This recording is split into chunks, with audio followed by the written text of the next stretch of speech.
అందరికీ నమస్కారం అండి. నా పేరు గిరీష్ ముదునూరి. మనం గత 16 సంవత్సరాలుగా గోశాలను నిర్వహిస్తూ ప్రత్యేకంగా దేశవాళీ నాటు ఆవుల నుంచి గాజీవామృతం, పంచగవ్య వంటి సేంద్రియ ఎరువులను తయారు చేసి రైతులకు పంపిస్తూ ఉన్నామండి.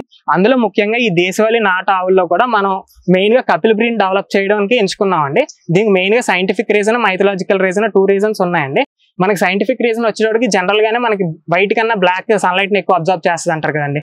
అందులో మనకి మెయిన్ గా దేశవాళీ నాటు ఆవుల్లోకి వచ్చేటప్పటికి ఓన్లీ కపిల్ మాత్రమే ఆ సన్లైట్ ని ఎక్కువ అబ్జర్వ్ చేస్తాయండి. ఎందుకంటే మనకి వైట్ కన్నా బ్లాక్ ఎక్కువ అబ్జర్వ్ చేస్తుంది కదండి. సో మనకి నాటు ఆవుల్లోకి వచ్చేటప్పటికి ఏంటంటే ఈ మోపురం ఉంది కదండి, ఈ హంపు దగ్గర మనకి సూర్యనాడ అని ఉంటదండి. ఆ సూర్య రశ్మిని మనకి గ్రహించి దీని నుంచి వచ్చే పేడ, మూత్రం, మనకి పాలల్లో ఆ వాల్యూస్ ఉంటాయండి. సో అందుకని మనం మదర్ కల్చర్ చేసేటప్పుడు మనకి ఏ బ్రీడ్ కన్నా కూడా ఈ కపిల్ బ్రీడ్ అయితే మన మదర్ కల్చర్ లో ఇంకా పవర్ఫుల్ గా ఉంటది మన వ్యవసాయానికి అని మన ఈ కపిల్ బ్రీడ్ డెవలప్ చేసుకోవడం జరిగిందండి. మనకి మైథలాజికల్ రీజన్ కి వచ్చేటప్పటికి మిగతా ఏ బ్రీడ్ కన్నా కూడా మనకి కపిల ఆవుల నుంచి వచ్చే పాలు, నెయ్యితో మనకి శివుడికి పూజ చేయడం వల్ల అత్యంత ప్రీతి చెందుతారని చెప్పి మనకి మైథలాజికల్ రీజన్ ఉందండి. సో అందుకని మనం మెయిన్ గా ఈ కపిల్ బ్రీడ్ డెవలప్ చేసి వీటి నుంచి వచ్చే పేడ, మూత్రం నుంచి మనం మదర్ కల్చర్స్ చేసి రైతులకు అందజేస్తున్నాం అండి.